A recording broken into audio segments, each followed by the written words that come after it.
혹시 텅 빈 하늘에 대고 혼자 이야기하고 있다는 생각 해보신 적 없으신가요? 기도해야 한다는 것을 머리로는 알지만 막상 마음을 모아 눈을 감으면 칠흑 같은 막막함이 나를 짓누를 때가 있습니다.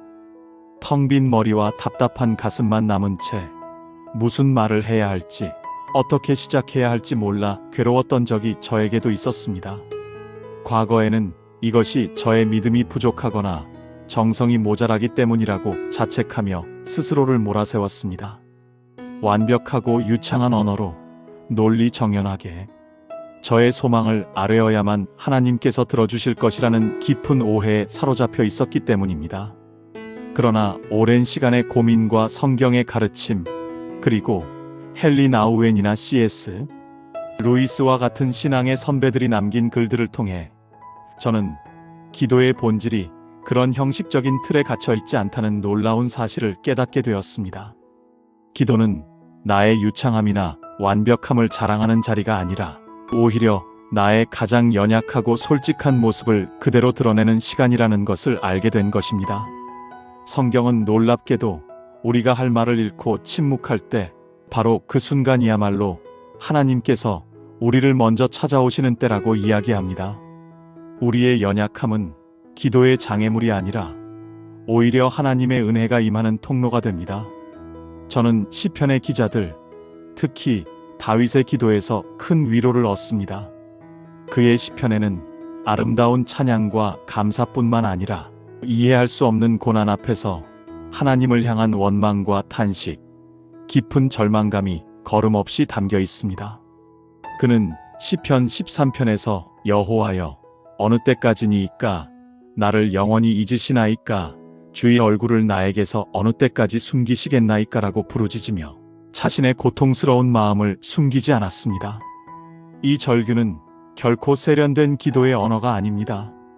하지만 이것이야말로 가장 진실하고 강력한 기도였습니다.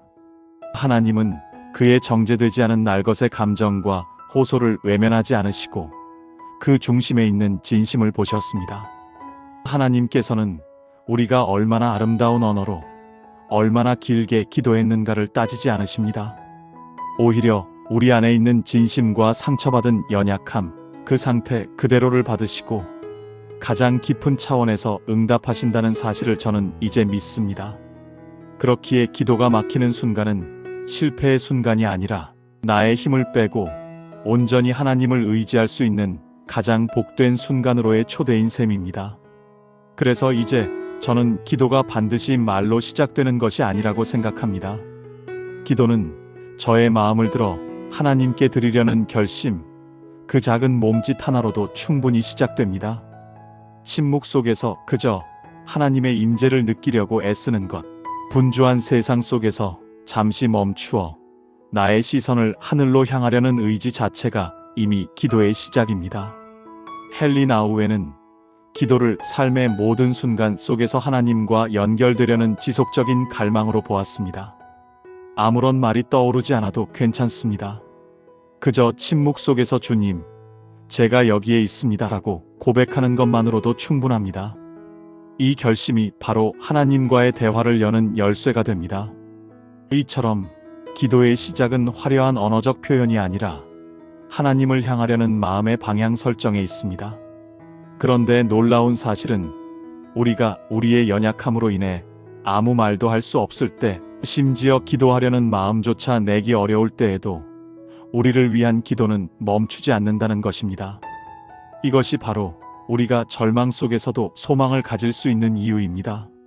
사도 바울은 로마서 8장 26절에서 이와 같이 성령도 우리의 연약함을 도우시나니 우리는 마땅히 기도할 바를 알지 못하나 오직 성령이 말할 수 없는 탄식으로 우리를 위하여 친히 간구하시느니라라고 기록했습니다. 여기서 말할 수 없는 탄식이라는 표현은 우리의 언어적 한계를 뛰어넘는 깊은 차원의 기도를 의미합니다. 성령, 즉 하나님의 영께서는 우리 안에 거하시면서 우리 스스로는 표현할 길 없는 가장 깊은 속마음과 아픔, 갈망들을 하나님 아버지께 전하고 계십니다. 제가 기도할 줄 몰라도 성령님은 저의 필요를 아십니다. 이 진리를 깨달았을 때 저는 기도에 대한 무거운 부담감에서 벗어날 수 있었습니다. 성령님의 중보, 즉 우리를 대신하여 하나님께 나아가 간구해 주시는 이 사역은 우리가 가장 약할 때 가장 강력하게 역사합니다. 그러므로 침묵은 더 이상 기도의 부재 상태가 아니라 성령님께서 일하시는 거룩한 공간이 됩니다. C.S. 루이스는 기도를 하나님이라는 위대한 존재 앞에서 수행하는 어렵고 복잡한 의무가 아니라 친밀한 대화의 관점에서 풀어냈습니다.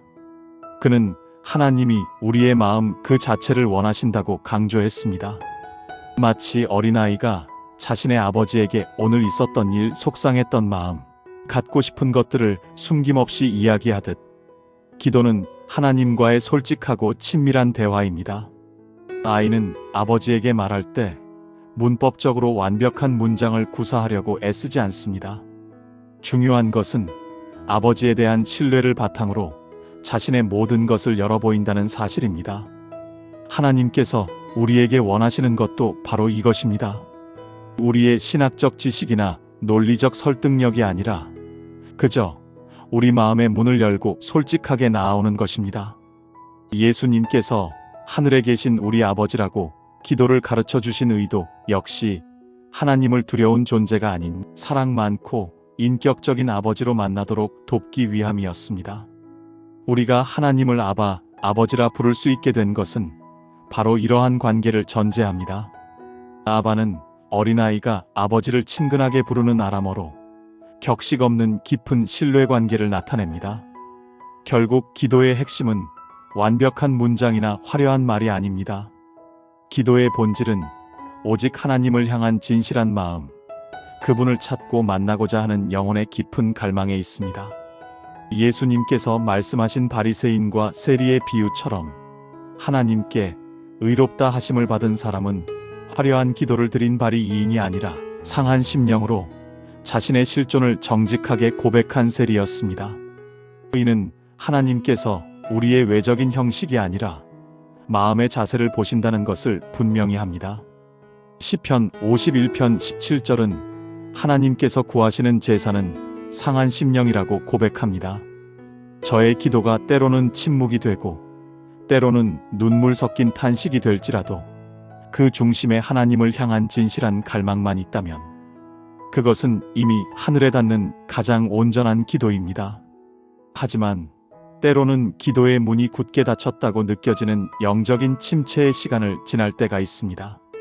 마음은 황량한 사막과 같아져서 어떠한 감정의 샘도 솟아나지 않고 하나님과의 연결이 끊어진 듯한 깊은 외로움으로 다가옵니다. 과거에 저는 이런 순간이 찾아올 때마다 스스로를 심하게 자책하곤 했습니다. 하지만 이러한 영적 무기력의 경험은 신앙의 여정에서 누구에게나 찾아올 수 있는 자연스러운 과정일 수 있다는 것을 점차 배우게 되었습니다. 중요한 것은 그 자리에 주저앉아 자책감에 자신을 내어주는 것이 아니라 그 상황을 딛고 다시 일어설 수 있는 하나님의 약속을 붙드는 것입니다. 기도가 되지 않을 때 우리를 가장 먼저 옭아매는 것은 바로 자책감입니다. 그러나 그럴 때일수록 우리는 시선을 나의 무능함에서 돌려 우리를 향한 하나님의 신실하심으로 옮겨야 합니다. 하나님께서 먼저 우리를 찾으시고 만나기를 원하신다는 사실을 기억하는 것이 중요합니다. 시편 145편 18절은 여호와는 자기에게 간구하는 모든 자, 곧 진실하게 간구하는 모든 자에게 가까이 하시는도다라고 선포합니다. 여기서 진실하게 간구하는 자란 유창하고 거룩하게 기도하는 사람이 아닙니다. 오히려 자신의 연약함과 부족함을 있는 그대로 인정하고 주님, 저는 기도할 수조차 없습니다. 저를 불쌍히 여겨주십시오라고 정직하게 아뢰는 사람을 의미합니다. 바로 그 정직한 부르짖음에 주님께서 가장 가까이 다가오십니다. 그러므로 기도의 문이 막혔을 때 우리가 해야 할 첫 번째 일은 자책을 멈추고 나를 먼저 찾아오시는 하나님을 향해 아주 작은 신음이라도 내뱉는 것입니다. 영적인 메마름 속에서 다시 기도의 샘을 파는 가장 확실한 도구는 바로 하나님의 말씀입니다. 기도가 어색하게 느껴지고 무슨 말을 해야 할지 모를 때 그 시작은 나의 생각이나 감정이 아니라 기록된 말씀이 되어야 합니다. 요한복음 15장 7절에서 예수님께서는 너희가 내 안에 거하고 내 말이 너희 안에 거하면 무엇이든지 원하는 대로 구하라고 약속하셨습니다. 말씀 안에 거하는 것, 그 자체가 이미 기도의 시작입니다. 시편 119편 105절의 고백처럼 주의 말씀은 내 발의 등이요 내 길의 빛이니이다라는 구절처럼 캄캄한 기도의 밤에 말씀 한 줄은 저의 발 앞을 비추는 등이 되어주고 나아가야 할 방향을 알려주는 빛이 되어줍니다. 헨리 나우웬이 강조했던 렉시오 디비나, 즉 거룩한 독서는 말씀을 천천히 읽고 되새기며 하나님과 대화하는 기도 방식입니다. 기도가 막혔을 때 시편의 한 구절을 붙들고 읊조리는 것은 메마른 영혼에 생수를 공급하는 효과적인 방법이었습니다. 우리의 신앙 여정에서 가장 힘든 순간 중 하나는 하나님의 임재가 전혀 느껴지지 않을 때일 것입니다. 그러나 성경은 우리의 감각적 경험을 뛰어넘는 진리를 끊임없이 선포합니다. 여호수아 1장 5절에서 하나님께서는 내가 너를 떠나지 아니하며 버리지 아니하리라고 약속하셨습니다. 이 약속은 우리의 감정이 아무리 침묵하고 신앙의 기반이 흔들리는 것처럼 보여도 결코 변하지 않는 하나님의 신실하심을 증거합니다. 느껴지지 않는다고 해서 존재하지 않는 것이 아닙니다. 이사야 43장 2절은 내가 물 가운데로 지날 때에 내가 너와 함께 할 것이라고 말씀합니다. 하나님은 우리가 고통의 한가운데에 있을 때 함께 계시는 분이십니다. 우리가 연약하여 기도할 힘조차 없을 때 하나님은 우리를 정죄하거나 책망하지 않으십니다. 오히려 바로 그 순간에 가장 가까이 다가오셔서 우리를 붙드십니다. 세상은 강한 자를 칭송하지만 하나님 나라의 역설은 바로 우리의 약함 속에서 하나님의 강하심이 온전하게 드러난다는 데에 있습니다. 이사야 42장 3절에 나오는 상한 갈대를 꺾지 아니하며 꺼져가는 등불을 끄지 아니하시고라는 말씀은 이러한 하나님의 성품을 가장 아름답게 묘사합니다. 여기서 상한 갈대와 꺼져가는 등불은 바로 기도할 힘조차 잃어버린 우리의 모습입니다. 하나님은 결코 우리를 포기하지 않으시고 오히려 그 작은 불꽃을 다시 살리시기 위해 다가오시는 분이십니다. 사도 바울이 고린도후서 12장 9절에서 고백했던 것처럼 나의 무력함과 연약함이 드러나는 그 자리가 바로 하나님의 은혜와 능력이 가장 선명하게 나타나는 무대가 됩니다. 기도할 마음조차 들지 않고 말씀을 펼 힘도 없을 때 우리가 할 수 있는 또 하나의 소중한 회복의 방법은 바로 찬송을 읊조리는 것입니다. 기도할 단어가 하나도 떠오르지 않을 때 익숙한 찬송가의 가사 한 줄이라도 입술에 올려보는 것은 놀라운 힘을 발휘합니다. 찬송은 닫혔던 마음의 문을 여는 열쇠이며 메마른 영혼에 스며드는 단비와 같습니다. 그것은 멈추었던 기도의 엔진을 다시 가동시키는 부드러운 시동 장치입니다. 그러므로 기도가 너무 어렵게 느껴진다면 잠시 침묵 속에서 익숙한 찬송의 멜로디를 떠올리고 그 가사를 마음에 새겨보는 것부터 시작해도 좋습니다. 찬송은 회복의 입구이며 우리를 다시 은혜의 보좌 앞으로 인도하는 아름다운 길잡이가 되어줄 것입니다. 기도의 여정에서 가장 큰 시험대는 아마도 하나님의 응답과 침묵을 마주하는 순간일 것입니다. 저는 오랫동안 기도를 원하는 것을 얻어내는 수단으로 오해했습니다. 그래서 제가 간절히 기도했음에도 불구하고 상황이 변하지 않을 때면 깊은 혼란과 실망에 빠지곤 했습니다. 그러나 하나님의 응답 방식이 저의 좁은 생각과 기대를 훨씬 뛰어넘는다는 것을 깨닫게 되었습니다. 어쩌면 하나님의 침묵은 그분의 부재가 아니라 가장 깊은 형태의 사랑의 표현일지도 모릅니다. 하나님의 응답은 반드시 상황의 변화라는 가시적인 형태로만 오지 않습니다. 때로는 가장 놀라운 응답이 우리 안의 변화, 즉 내면의 성장과 시선의 전환을 통해 다가옵니다. 과거에 저는 어려운 문제가 생기면 그 문제 자체가 사라지게 해달라고 기도했습니다. 그러나 하나님께서는 문제를 없애주시는 대신 그 문제를 감당할 수 있는 힘과 지혜를 제 안에 허락하시는 방식으로 응답하실 때가 더 많았습니다. C.S. 루이스가 말했듯 고통은 잠든 세상을 깨우는 하나님의 확성기일 수 있습니다. 이처럼 때로는 해결되지 않는 문제와 고난이 오히려 우리의 영적 감각을 예민하게 만들고 세상을 바라보는 관점을 바꾸는 계기가 됩니다. 이처럼 하나님의 응답은 종종 우리 자신을 그분의 선한 뜻에 맞게 빚어가시는 과정 속에서 나타납니다. 기도의 응답을 기다리는 시간은 종종 우리를 지치게 만듭니다. 우리는 즉각적인 결과를 원하지만 하나님께서는 더디게 일하시는 것처럼 보일 때가 많습니다. 그러나 성경은 하나님의 시간표가 우리의 것과 다름을 분명히 말합니다. 하나님은 일부러 늦으시는 것이 아니라 가장 완벽하고 적절한 순간에 움직이시기 위해 기다리고 계십니다. 나사로가 죽었을 때 예수님께서 의도적으로 지체하신 사건은 그분의 시간이 우리의 편의가 아닌 더 큰 영광을 위함임을 보여줍니다. 기다림은 단지 멈춰있는 시간이 아니라 더 큰 하나님의 계획을 위해 우리의 믿음이 단련되고 준비되는 시간입니다.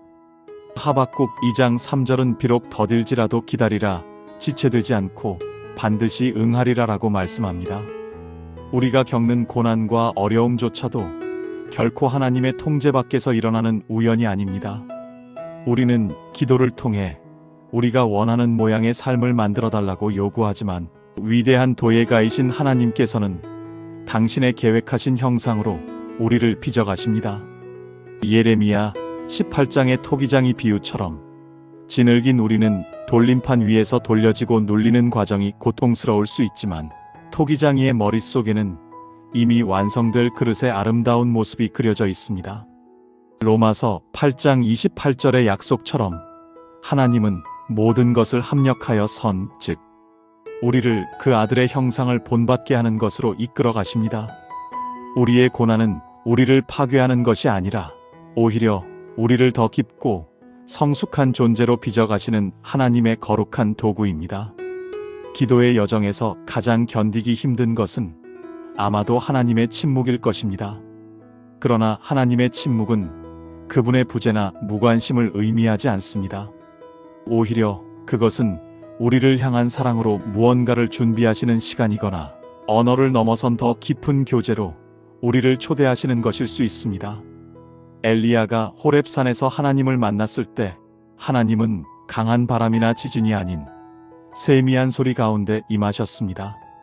때로는 모든 소음이 멎은 고요한 침묵 속에서 우리는 비로소 그분의 음성을 가장 분명하게 들을 수 있습니다. 그러므로 침묵의 시간이 찾아올 때 우리는 하나님이 어디 계시냐고 묻기보다 이 침묵을 통해 나에게 무엇을 가르치기 원하시는지 귀를 기울여야 합니다. 궁극적으로 기도의 가장 첫 번째 응답은 상황의 변화가 아니라 우리 마음에 임하는 하나님의 평강입니다. 빌립보서 4장 6절과 7절은 기도하고 간구할 때 모든 지각에 뛰어난 하나님의 평강이 우리의 마음과 생각을 지켜주시리라고 약속합니다. 아직 응답은 오지 않았고 문제는 그대로 남아있을지라도 기도하는 그 자리에서 이미 하나님의 평강이 시작됩니다. 이 평강은 폭풍 후 한가운데서도 잠잠할 수 있는 내적인 고요함이며 기도를 통해 얻는 가장 먼저 주어지는 귀한 선물입니다. 그렇다면 이 기도가 우리의 골방을 넘어 구체적인 삶의 현장에서는 어떻게 역사할까요? 기도의 본질이 하나님과의 친밀한 사귐에 있다는 것을 깨닫게 되면 기도는 저의 삶, 모든 영역으로 자연스럽게 스며드는 호흡이 됩니다. 재정적인 어려움 속에서 우리는 오늘 우리에게 일용할 양식을 주시옵고라는 기도를 통해 하나님의 공급하심을 신뢰하는 법을 배웁니다. 가정 안에서는 사랑은 허다한 죄를 덮는이라는 베드로전서 4장 8절의 말씀을 붙들고 비난 대신 용서를 선택하며 관계의 회복을 위해 기도하게 됩니다. 자녀를 양육할 때는 나의 계획과 욕심이 아닌 하나님의 선하신 뜻이 그들의 삶에 온전히 이루어지기를 기도하며 그들을 주님께 맡겨드립니다. 또한 로마서 5장의 말씀처럼 고난이 무의미한 고통이 아니라 인내와 연단과 소망을 이루는 과정임을 믿으며 고통 속에서도 기도의 끈을 놓지 않습니다. 특별히 나는 너희를 치료하는 여호와라는 하나님의 약속과 그가 채찍에 맞음으로 우리는 나음을 입었도다라는 이사야 53장 5절의 말씀을 의지하여 육체와 영혼의 치유를 위해 담대히 기도할 수 있습니다. 시편 103편의 고백처럼 하나님은 우리의 모든 죄악을 사하시고 모든 병을 고치시며 우리의 생명을 파멸해서 속량하시고 독수리같이 새롭게 하시는 분이기 때문입니다. 그러므로 치유를 위한 기도는 단지 병 낫기를 구하는 것을 넘어 하나님의 전인적인 회복과 통치가 나의 삶에 온전히 임하기를 구하는 믿음의 선포입니다. 기도의 길을 걸어오면서 저는 기도가 단순히 어려운 문제를 해결하기 위한 비상수단이나 소원을 아뢰는 행위를 넘어선다는 것을 깊이 깨닫게 되었습니다. 기도는 하나님과 동행하는 삶 그 자체이며 저의 존재 전체를 그분께 드리는 끊임없는 헌신의 과정입니다. 이 여정은 저의 이기적인 욕망을 내려놓고 하나님의 선하신 뜻에 순종하는 법을 배우는 훈련의 장이었습니다. 기도가 막히고 응답이 더디게 느껴지는 침묵의 시간을 통과하며 저는 문제의 해결보다 더 중요한 것은 그 과정 속에서 하나님과의 관계가 깊어지는 것임을 알게 되었습니다. 이제 기도는 저의 삶의 특정 영역에만 국한되지 않고 아침에 눈을 뜨는 순간부터 밤에 잠자리에 들 때까지 이어지는 일상의 리듬이 되었고 궁극적으로는 제 삶 전체를 드리는 예배로 나아가고 있습니다. 이 여정은 거창한 결단이 아닌 하루의 시작과 마무리를 주님과 함께 하려는 작은 습관에서부터 시작되었습니다. 시편 5편 3절의 기자처럼 아침에 내가 주께 기도하고 바라리이다라는 고백으로 하루를 여는 것은 그날 하루의 방향키를 온전히 주님께 맡겨드리는 신뢰의 행위입니다. 그리고 고단했던 하루를 마감하며 시편 4편 8절에 내가 평안히 눕고 자기도 하리니라는 기도를 드릴 때 저는 하루 동안의 모든 수고와 염려를 하나님의 손에 내려놓게 됩니다. 이처럼 아침과 저녁의 기도는 저의 삶을 하나님의 시간 속에 거하게 하고 일상을 거룩한 순례의 여정으로 변화시키는 경건의 닷과 같습니다. 기도의 여정 속에서 일어나는 가장 놀라운 변화 중 하나는 고통과 눈물로 시작되었던 기도가 어느새 감사와 찬송으로 바뀌어 있다는 것을 발견하는 순간입니다. 어려운 문제 앞에서 우리는 탄식하며 기도하기 시작하지만 그 기도의 자리에서 하나님의 말씀을 붙들고 그분의 변치 않는 임재를 경험하게 될 때 우리의 시선은 문제의 크기에서 하나님의 위대하심으로 옮겨갑니다. 데살로니가전서 5장 18절의 범사에 감사하라는 말씀은 어떤 상황 속에서도 여전히 우리와 함께 하시며 모든 것을 합력하여 선을 이루실 하나님으로 인해 감사하라는 명령입니다. 고통 속에서 감사를 선택하는 것은 나의 감정을 뛰어넘는 믿음의 결단이며 이 결단을 통해 절망의 자리는 하나님의 은혜를 찬송하는 자리로 변화됩니다. 하나님께서 우리의 기도에 응답하실 때 그 은혜와 축복은 결코 우리 개인의 만족에서 끝나서는 안 됩니다. 우리가 받은 응답은 다른 사람들에게로 흘러가 그들 역시 하나님의 사랑과 신실하심을 경험하게 하는 통로가 되어야 합니다. 마태복음 10장 8절에서 예수님께서 너희가 거저 받았으니 거저 주라고 말씀하신 것처럼 우리가 받은 위로와 치유는 이웃을 섬기기 위한 거룩한 자원입니다. 헨리 나우엔이 말한 상처 입은 치유자처럼 바로 저의 연약함이 치유된 그 경험이 다른 이들의 상처를 보듬는 가장 강력한 도구가 됩니다.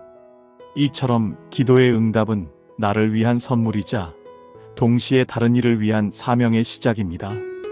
궁극적으로 기도의 여정은 저의 삶 전체를 하나님께서 기쁘게 받으시는 예배로 드리는 헌신으로 귀결됩니다. 로마서 12장 1절은 너희 몸을 하나님이 기뻐하시는 거룩한 산 제물로 드리라. 이는 너희가 드릴 영적 예배니라고 말씀합니다.